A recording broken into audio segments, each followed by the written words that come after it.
Welcome back to another episode of Cats Out the Bag. I am Kat. Today I have the lovely Jessica here.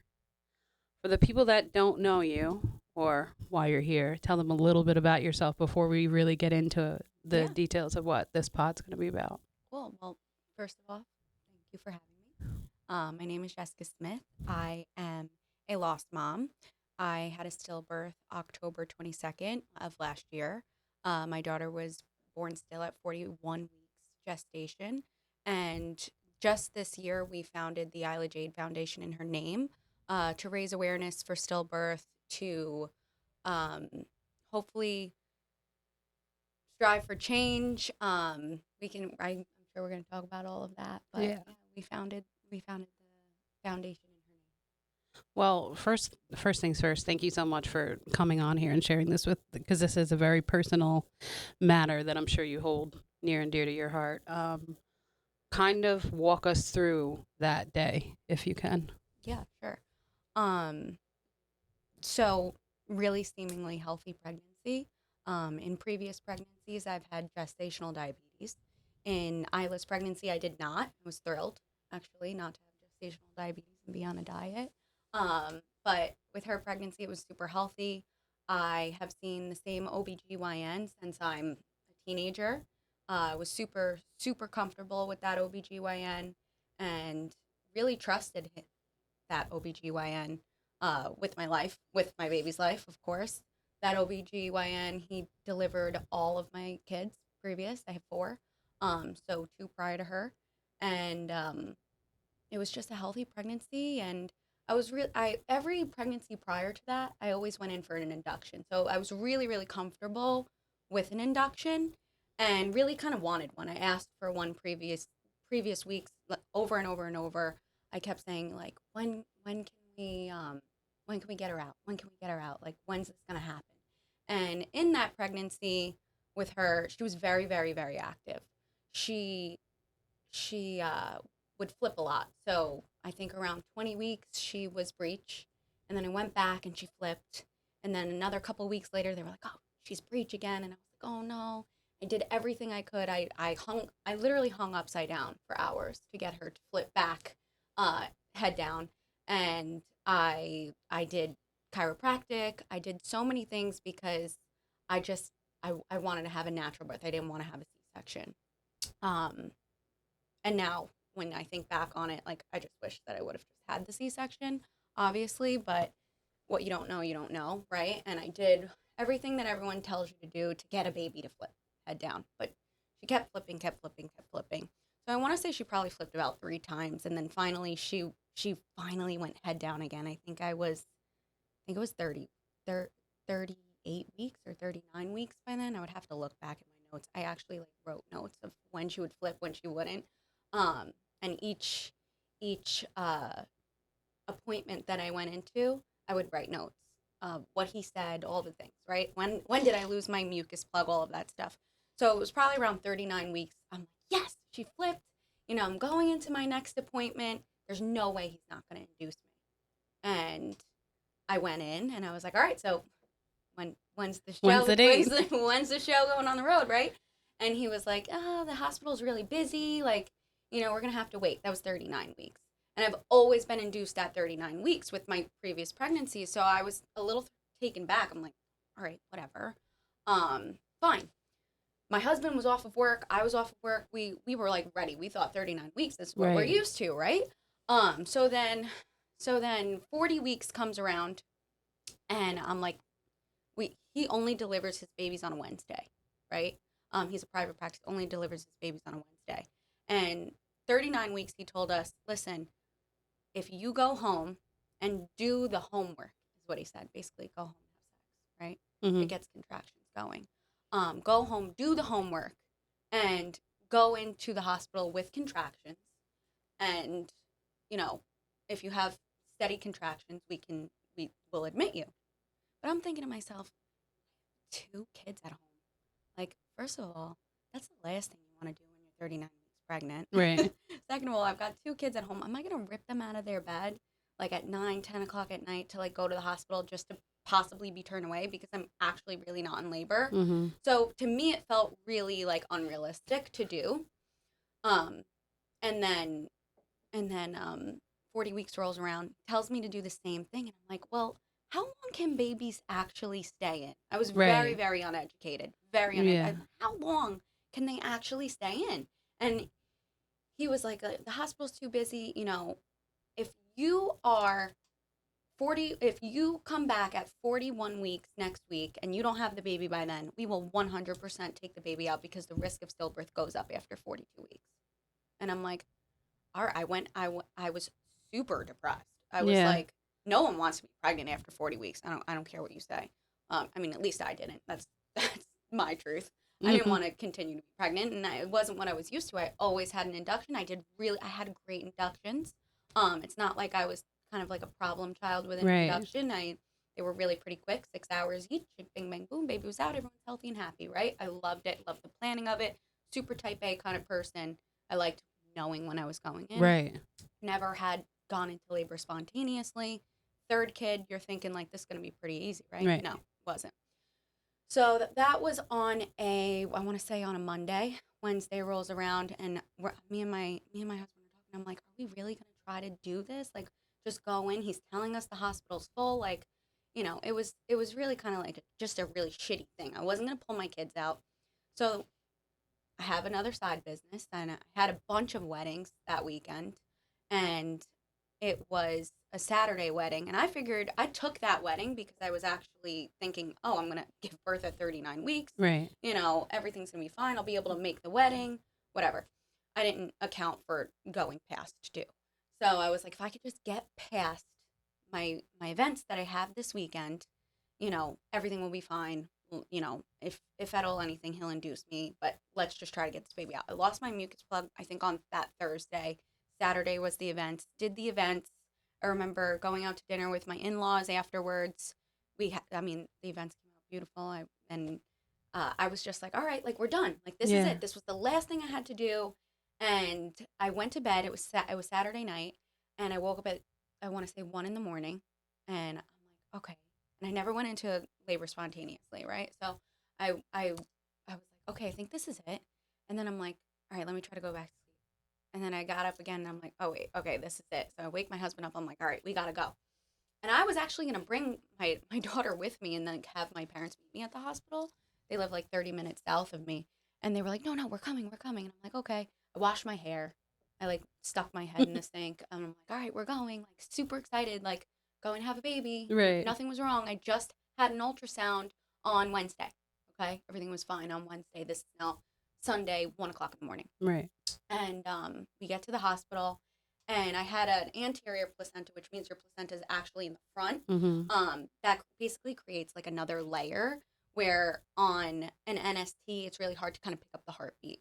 So that had been basically my entire pregnancy. It was really hard to kind of pick up her heartbeat. I remember maybe around like 20 weeks or so. I went in, and it was an NST. It was probably had to be after 20 weeks. So maybe like the week after your anatomy scan, which is 20 weeks. And they couldn't get her heartbeat on the NST. And I was like panicking. And then they put me in an ultrasound. And that's when they kind of explained like that anterior placenta is creating an extra layer. It's going to be hard to pick up on an NST. So when I got to the hospital and I checked in, I specifically remember I'm in massive pain now. Now I'm in like active labor. I am in a lot of pain, and me and my husband did not prepare to go into active labor. We're not used to this, right? So Right. we're panicking, both panicking. I'm screaming, just kind of like you would see in a movie, right? And I'm like, Mm-hmm. "Get me in the fucking hospital!" Screaming. And I specifically remember that I remember every nurse's face so vividly, but I specifically remember this one nurse. She she she's like, okay, have the contraction, and she's talking me through it. She's like, how many pregnancies have you had? I'm like, this is my third. She's like, how many living kids do you have?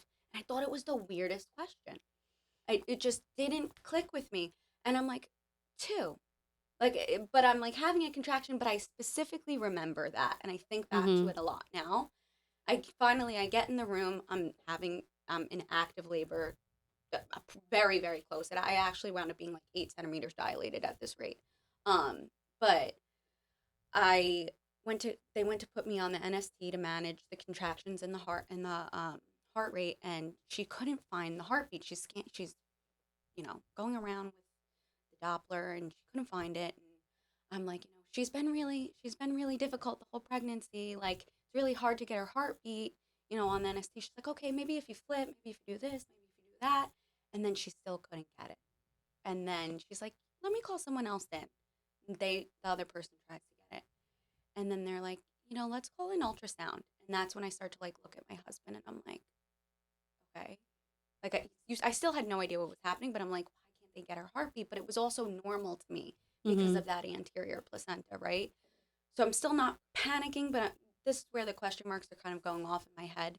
And I'm like, what's going on? And then ultrasound comes in and they're like, all right, can you get an attending? And now probably I want to say there was 5 people in the room. And the attending comes in, they turn the screen to the ultrasound, and I just like looked at my husband and I just gave him like the horror face, and Mm-hmm. he had a horror face on. And that's when the attending said, I'm so sorry, your baby's no longer alive. And Mm-hmm. I just remember losing my mind.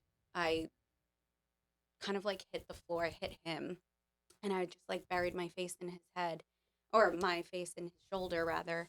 And I just started wailing, and I was like, this isn't real, this isn't real, this is a lie, this is a lie, like just talking to myself. Mm-hmm. And then I like popped up and I was like, what happened? And there's still 5 nurses, doctors, attendings, residents, like, and they were like, we don't know, like we couldn't know. And I'm like, that they said, when was the last time you felt her move? And I was like, I swear I felt her move before. Like I just felt her move. Like I was sitting on the toilet and I would like thought I really felt her move. And they were like, we're gonna get you through this. Do you want an epidural? They're like, did you do genetic testing? I'm like, yeah, I did genetic testing. It was the first baby I actually did genetic testing with. And I was like, yeah, I did. This is when all the questions start to hit you really fast. Right. Did you do genetic testing? Do you want an autopsy? Do you want more genetic testing? And they have to ask you these questions, right? Mm-hmm. But you just got Aren't ready for them. no, and you just got the worst news of your entire life. Your whole world just hit the ground, right? And everything comes at you so quickly at that point. And I was just like, get me the epidural. I can't do both. I can't be in this emotional pain and physical pain. Get me the epidural right now. Rush me into labor and delivery. In my hospital, labor and delivery, it's whether you're having a live birth or a stillbirth, the same floor, same level. Um, I will say that they did put me in a room kind of off into a corner, so I was slightly secluded, maybe not as secluded as some other hospitals have, but um, it was better than maybe sharing a room, right? Right. Where a lot of women have to share a room while they're while they're recovering from a Right. stillbirth with someone who gave birth to a live baby, which is really horrible and Mm-hmm. traumatic, right? But I got the epidural, and I remember the anesthesiologist. He came in and he just gave me a hug, and he was like, we're gonna get you out of pain, mom." And I wound up being 8 centimeters dilated, and I just had to sit there and wait for her to come. And I just kept thinking to myself, what if she comes out alive and they're wrong? Right. Like, what if they're wrong? What if their machines weren't working? Like, you're saying all these things in your head. I didn't even really know what I was going through at that point because things are coming at you so fast, right? And like I knew what a stillbirth was, but I actually sat there and I Googled it that day. I'm like, what is a stillbirth? 'Cause I'm like, is this what I'm going through right now? And I'm sitting there, I'm not in pain anymore, but now my whole family's here.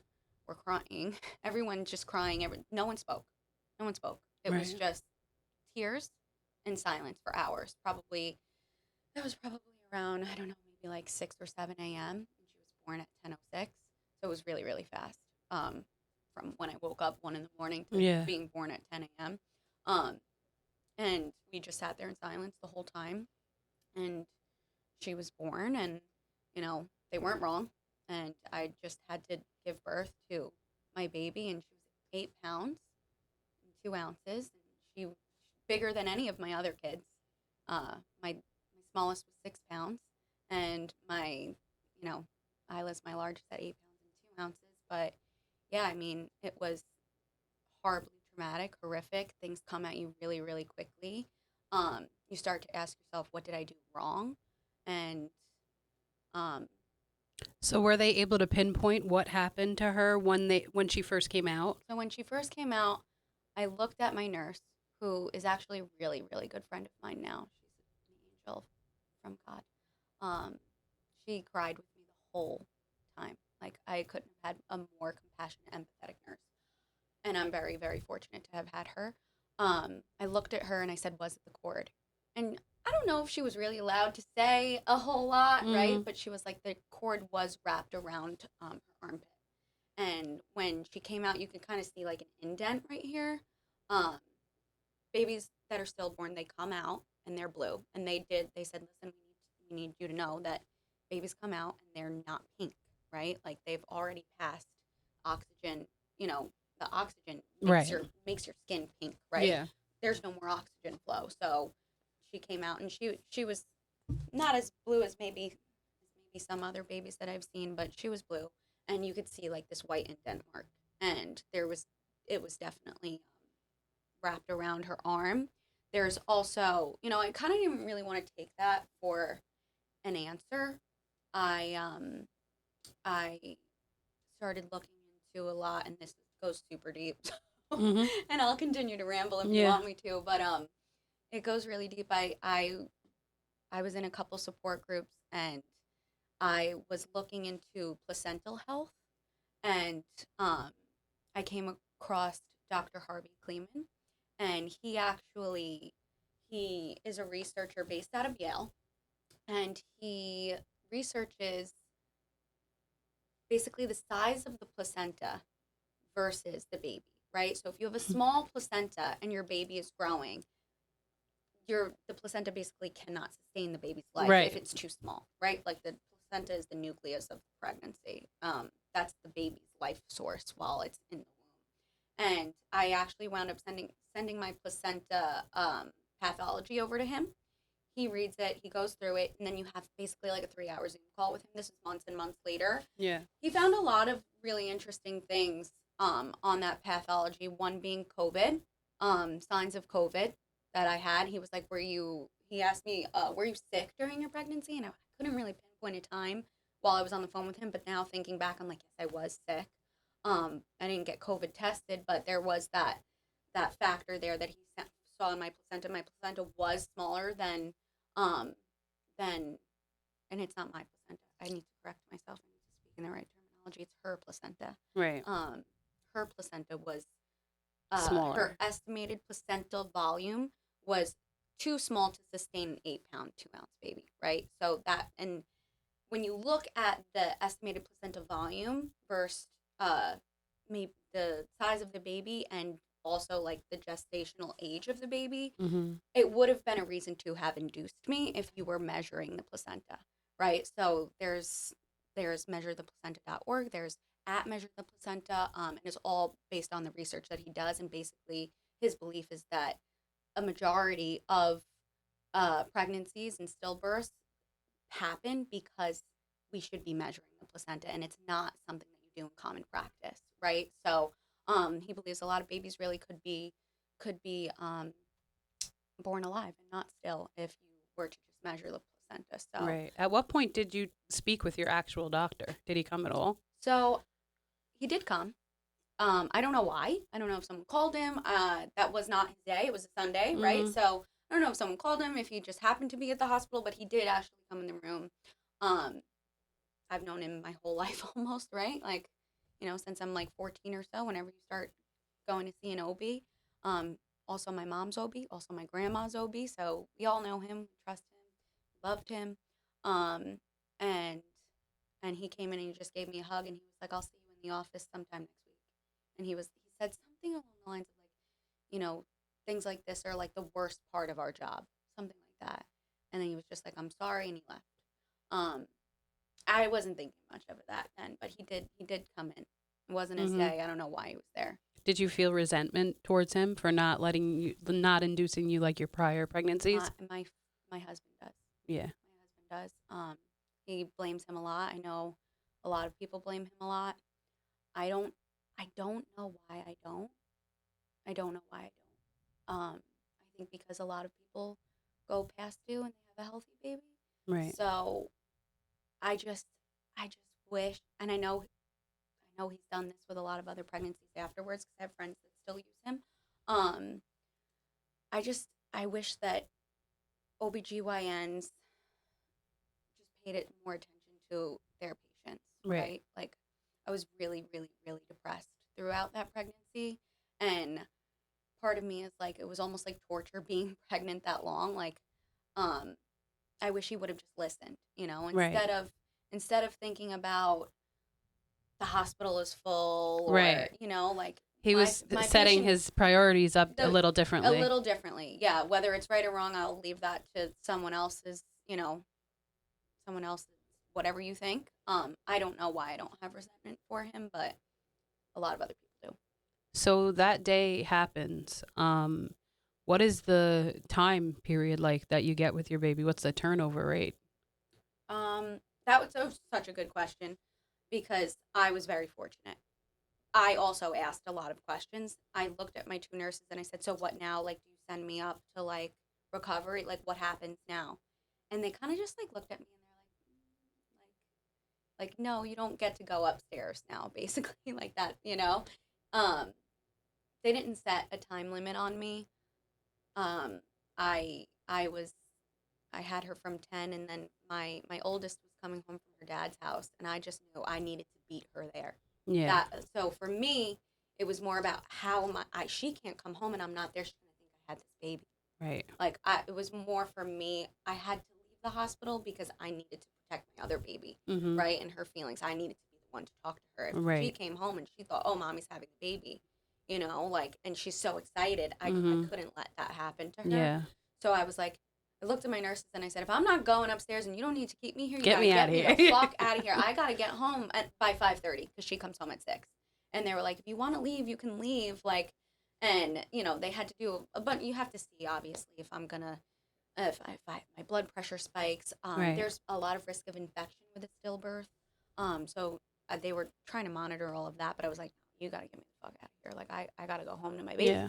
I had my then 3-year-old at the hospital, and the nursing staff there was really really sweet. They let her in. You're not allowed in if you're under 18, but I was like, can my 3-year-old come in? And they were like, yeah, and they let her in. She didn't see the baby. We didn't want her to see the baby, um, but she also wouldn't have really understood. I think it would probably be a little cruel for her Yeah. to, at 3 years old, come in and see and then like have those memories. It just wasn't an option for Mm-hmm. us. So I didn't have a time limit set on You have me. a hair out of place. I appreciate it. Can't have. Yeah, just one. I couldn't have you out here with the hair. Continue. So I didn't have time limits set on me, but there are certainly people that do. Right. So before we even get into that, how do you think your grieving process differed from your husband's? He first of all, we're two completely, when you say opposites attract, like me and my husband are complete opposites. I'm an open book. I'm super public. He's the most private person. He doesn't have an Instagram. He hates Instagram. He hates all things social media. He'll throw his AirPods on and listen to his podcast, and that's literally all you get out of social media for him, right? But he for him, I kind of ask him this a lot. Like I'll like try to gut check him because he's so private. I think men specifically internalize things, They right? embody their Yeah, emotion. Yeah. like and I ask him, I'm like, so if you don't talk, do you internalize on it? He's like, I don't know, which means yes, Yeah. right?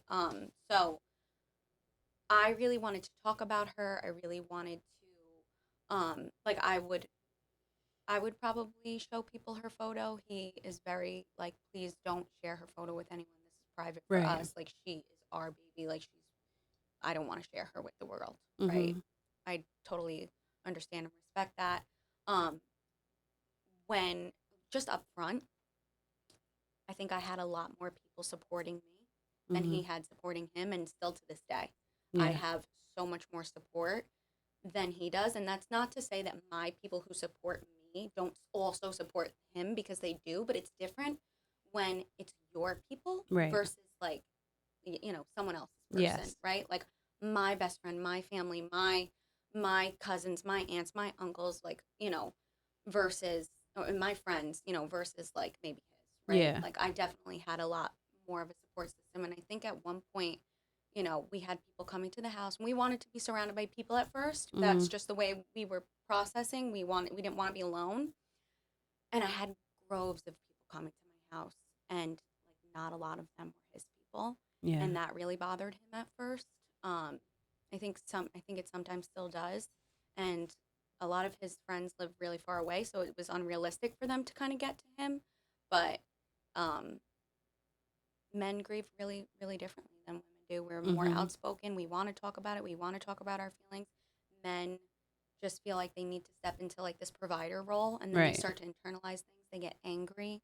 Um, Luckily, he does speak to me about it. I'm probably the only one he will speak to about it, but um, it really hurt his feelings that he didn't have the big groves of support that I did. Right. Who do you think was your biggest supporter when you came out? Um, I mean, everyone. I everyone that supported me did so in such a way that I probably wouldn't be here today if I didn't have the support that I did. Mm-hmm. But my parents, they had a stillbirth as well. It was their third child, and he was boy. His name was Charlie. Um, it was really the most unfortunate thing for them to have to watch their daughter go through that hurt that they knew so much, but in the same breath, they were the only people that knew how to support me the way I needed to be Right. supported, right? I think about them more than I think about myself because I think about having to watch my kids go through something that I know so deeply, that hurt Mm-hmm. that I know, and I feel worse for them, Yeah. So my dad knew what Mikey was going through, my husband, and my mom knew what I was going through, and they knew what to do, They right? really Yeah, knew. yeah, they like really Because I'm knew. sure you get people that don't really know Of how to course. talk to people during that. Yeah, So, is there right things to say and wrong things to say? definitely. And I will admit that I was a complete stranger to grief prior to last year. And I probably have said some wrong things myself to some people, right? You don't know until you know, and that's the unfortunate thing about grief. Yeah. Once you do kind of live with it, and especially with a baby, right? It's probably a little different than maybe someone you've lived with your whole life, right? Yeah. Because you're mourning memories that you don't have rather than Right. mourning the memories that you did have, You're kind of right? mourning the experience you went through and the trauma now. You're Yeah, reliving it over and over again. and you do, yeah. Trauma stays stored in your body, right? Mm-hmm. So like the night sweats afterwards. I mean, just waking up in the middle of the night, all these things, like trauma just stays with you. But um, I think just what you can say is always their baby's name, Mm-hmm. right?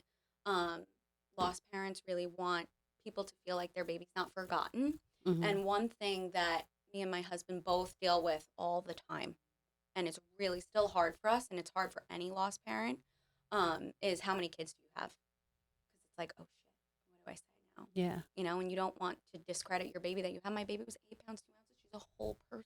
She's a whole person. What am I Mm-hmm. supposed to say? No, I have 3 daughters. No, I have 4. Right. But then when they're like, oh, how old are they? Because there's always that follow up question. Oh no, I have 4 kids. This past pregnancy I got. Is this your first? I said, no, this is my fourth. They're like, oh my god. How many kids do you have? I have 4. How many? All boys, girls. I have 4 girls. How old are they? It's always how old are they? And then you're like, well, she would be 1. And then they're like, Mm-hmm. what? Like there's always that like kind of follow up question. And I actually recently was at a farm with a couple of friends, and this poor lady didn't know better. She's like, oh, you girls with all these kids. She was so sweet. She Mm-hmm. was so sweet. I felt worse for her when she was like, oh, well, you said you had 4. You only mentioned 3. And I was like, yeah, my daughter died last year. And the look on people's face, like you almost feel worse for them, Right. right? Because it's like, how am I about to drop this bomb on you? Yeah. I'm dropping a huge bomb on you, but it's also so hard for me to differentiate what should I say, Right. you know? Um, And you shouldn't feel bad for telling your but you truth. do. You kind of Right. do. You do because you're put in just such a strange position Mm-hmm. where it's like I want to be able to talk about my daughter, but also, society doesn't really allow you to do that, right? Right. And then I'm like, oh my God, I feel bad for you because now you feel bad that you even asked me such a normal question. Yeah. But it's not a normal question. It's someone that's lost their baby, Yeah. right? Um, so I think that that's probably one thing that I've learned not to ask people. You can phrase things in different ways, and even to people that at work, right? I'll be like, oh, like, how's everything going?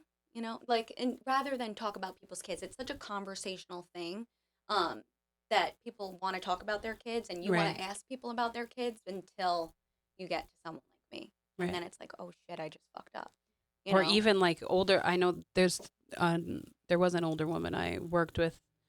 Her son died very, very young from like a drug overdose, and new person that came on the job didn't know that, and the lady was telling a story about him. And then this girl was like a spitfire, so she starts asking her all these questions over and over again, and then she's like, "Yeah, my son's dead."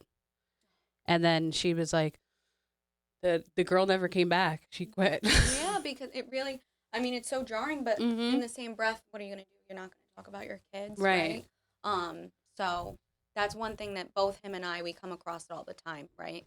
Um, and I actually witnessed him really stick up for himself one time where we saw someone that we knew from high school, and he was like, "Wow, man, 3 kids, you really, there were 3 girls." He said, "You really have your hands full." He goes, "I have 4 girls, dude."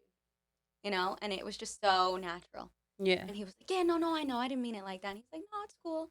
But he corrected him. Yeah. He's big on, I have 4 girls, Mm. you know? Um, so I think that if there's something not to say, maybe you can try to figure out how That's best healthy to, though. yeah, That's a healthy way of thinking, because I'm sure there's a lot of men, especially, that'll just push it, and it's easier for them to pretend that it never happened totally. because their body didn't go through it. Certainly. But for the people that are like him, that's big. That's Yeah. like a big emotional boundary. How did you go about telling your oldest daughter? It was the hardest thing I've ever had to do. She came home, she walked in the door, and she was like, "Why is everyone here?" I'm not pregnant, clearly. Did you warn your ex? No. Okay. No. He just kind of brought her to the door and turned around and walked away, and that's like normal for us. Right. Um, and and she walked in. She was like, "Why is everyone here? What's going on?" And then like she just saw the look on my face, and she was like, "Oh no!" And it kind of took off from there. But I was hoping I could get her alone, but she's 8 now, Smart. but she's so intuitive. Like she's such a smart, smart, smart little girl, and she just knew. And she was like, "I didn't want this to happen," and she was really, really, really upset, obviously. Mm-hmm. Almost like, I don't know, almost like what happened, what did we do wrong, kind of thing. Oh. And obviously the 7-year-old brain at that point doesn't know how to process that, but you have Yeah. to tell her, right? And then my younger one, she was 3. She really didn't get it, right? So so she's just, "Oh, baby Isla, oh, baby Isla," like, and still she's 4, she still doesn't get it. Right. We visit the cemetery every week, and she's like, "That's baby Isla. We're going to baby Isla." Like she's You could still, still sugarcoat the yeah, baby Isla's in heaven yeah, bit with her. Yeah. yeah, and but still, when I got pregnant, she was like, "Oh, that's baby Isla," but she goes to the cemetery and she's like, "Oh, but that's baby Isla." Like it was very, she doesn't get it, and Right. I don't think that there's a point in our near future where we explain it to her. Right. At some point, she'll just probably figure Understand. it out. Yeah. When she's older. Mhm. Does your oldest still bring it up? Yeah. Yeah. Yeah, she does. She keeps her mask card like on her little vanity, and she talks about her often. I talked about my brother often when I was her age because I was just about her age when my mom lost her son, and it's something that sticks with you for a while, and you Yeah. always, just similarly to when someone says, "How many kids do you have?" It's the same for her. She's like, people say, "Oh, how many brothers and sisters do you have?" And she always counts Isla, Right. right? But I think that, and I did as well when I was young.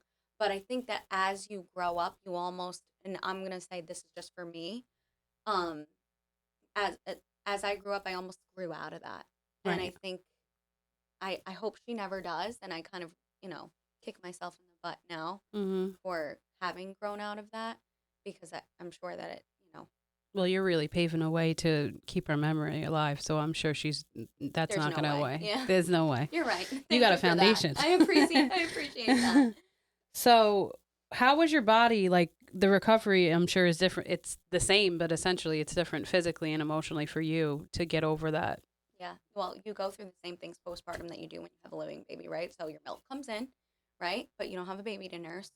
So it's all these like constant reminders of what you should have, but you Mm-hmm. don't, right? That was tough. It was Yeah. hard. They did. My nurses were incredible, like you said, and they were like, "We need you to know that your milk is gonna come in, and this is how you make it go away." Right. So kind of preparing me for that. Um, I'm a very busy going, like nonstop person, so I don't think I gave myself much time to really think about physically healing and You just mentally. jumped back Yeah, into just work. jumped back into life. Right. Mm-hmm. That's just who I am. Um, I just had to keep going. That was the way I was about to cope. I couldn't sit and do nothing. Um, the idle mind is the devil's playground for me Mm-hmm. specifically. Um, so I had to keep going, but mentally and emotionally, I don't think you ever heal. I don't believe in Right. healing after you lose your baby or your child. Mm-hmm. That's not what's meant to happen. You're, there's no such thing as healing. You Right. just keep going. Did you put yourself into therapy, or you just kind of went I'm your own always way? in therapy. Right. Always in therapy. Big therapy girl. I've been in therapy for like over 10 years, right? And I have an amazing therapist. And I actually remember telling her, I was like, "Hi, I need a session. I had the baby and she was born sleeping." And she was like, "When do you want to talk? Like, do you want me to call you right now?" Right? So yes, I'm always in therapy, so I think it was obviously a little easier for me. Right. But I really believe that people should put themselves into therapy. There's Facebook groups that were so so so helpful to me, so validating because you feel a lot of ugly feelings, a lot. That's what I call them. I call them the uglies, Mm-hmm. right? And I still feel them to this day. This resentment, anger, you go through all of these cycles of emotions, right?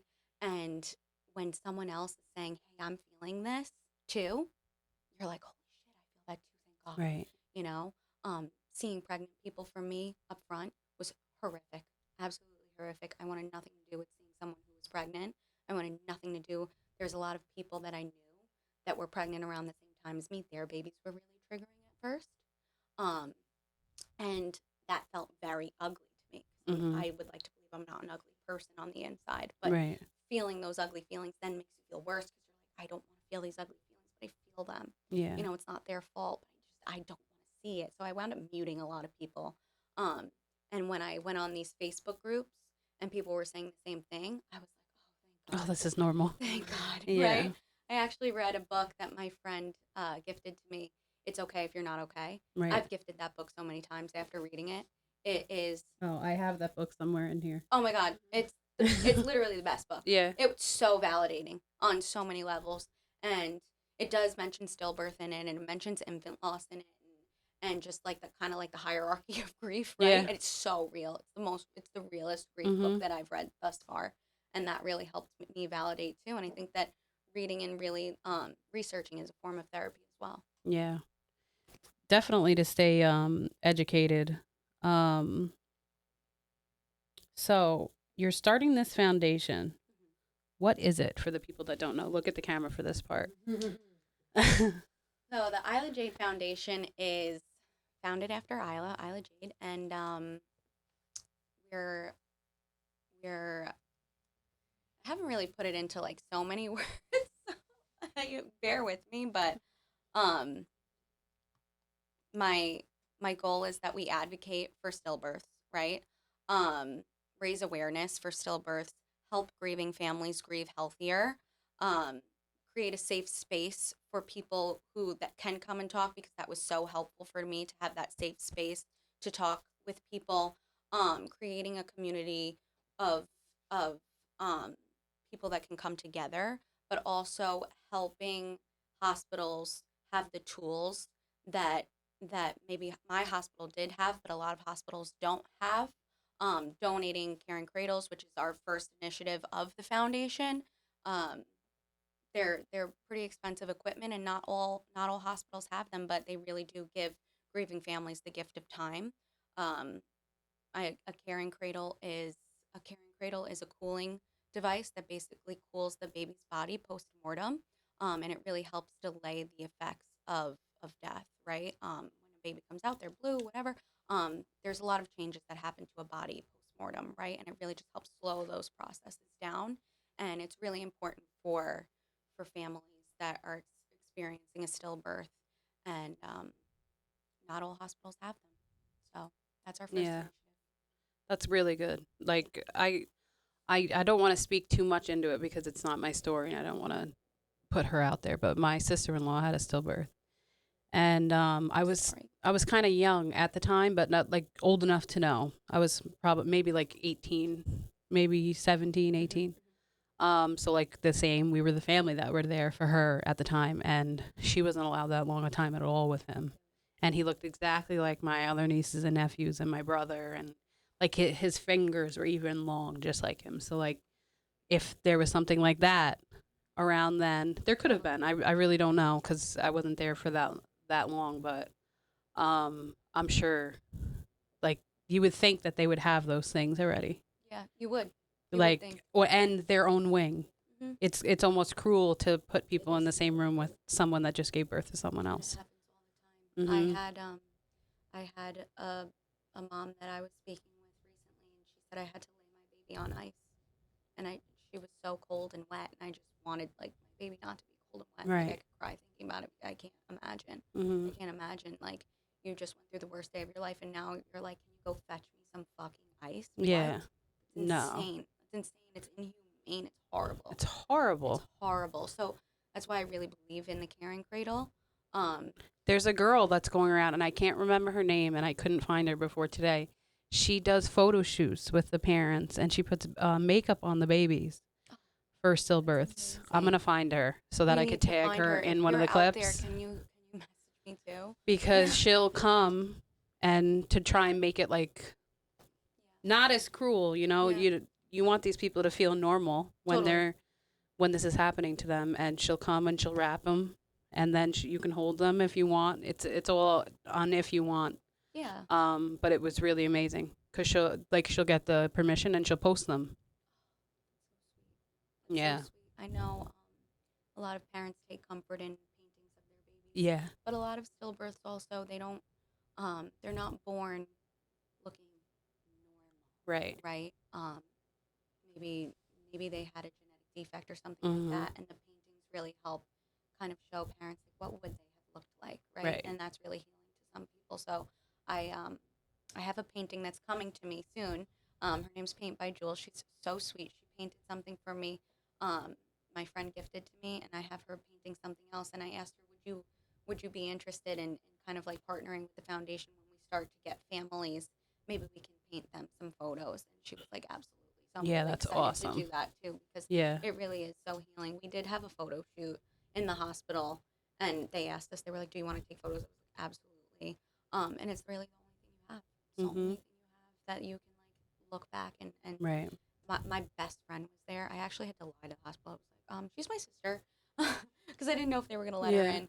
But she videoed and she took photos of everything, and I know that that sounds really weird, but I'm so thankful that I have that. It's the only thing I have. It's the only thing I have. And we Yeah. look back, and we all have like a shared iPhone album, and I mean, even my mom just said I look back at those photos every night. Like it's the only thing we have. Yeah. What is your anniversary coming up on it? You're coming up on the start of this foundation and the anniversary of her, right? Yeah. So her birthday just passed. It was October 22nd. Yeah. And that was 1 year. That was 1 year. Mhm. Yeah. And then the foundation was founded on, technically, on in terms of the IRS, September 1st. Okay.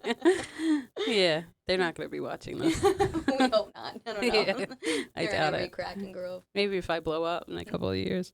Um, No, we're gonna manifest that happening. we are manifesting that. So how quickly afterward did you try and get pregnant, or did it just happen? Yeah, God laughs at those who make plans. That was no plan of mine. Yeah. That was no plan of mine. Um, But I will tell you that being pregnant so close, so they're Irish twins. They're born within a year of each other, but being pregnant so closely after such like a public loss. How close are their birthdays?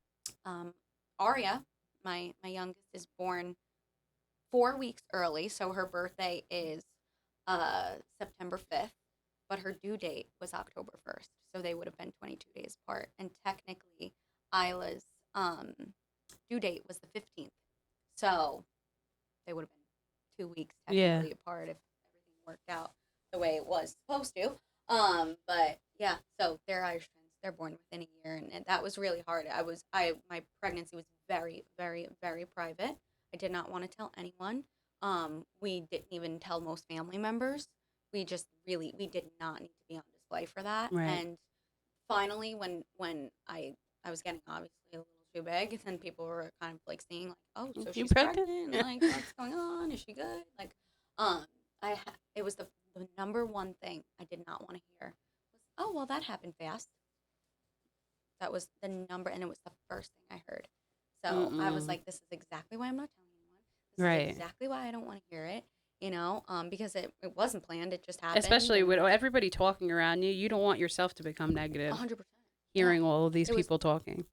The anxiety you live with pregnancy after loss is unmatched. It is insane. And it was just not something I needed to be on display for. I just couldn't. Right. After everything was said and done, and obviously was monitored very closely that time around, right? Same doctor? New doctor. He's amazing. He really took care of me. Most importantly, they took care of my heart, right? They took care of me physically, but they really took care of my heart. Like, they really knew how to deal with me and my anxiety and just like, I would go in there and I would just be crying sometimes. Like, and they were like, we know this is so hard, and they would cry too, right? So they took really good care of me. I'm really thankful for them. Yeah, that's awesome because we work in a hospital, and sometimes all you really need is someone to be like empathetic with you, even if they've never gone through it. You know what I mean? That's such a big part of hospitals, because you'll get that one like old crotchety old nurse that like just smoked a cigarette, and then you're like, get this fucking angry bitch away from me. 100%. Bring in the nice bubbly girl. Yeah. It's so important. But thank you so much for coming and talking about this on here and allowing us to hear this. Thank you. I know it's very private.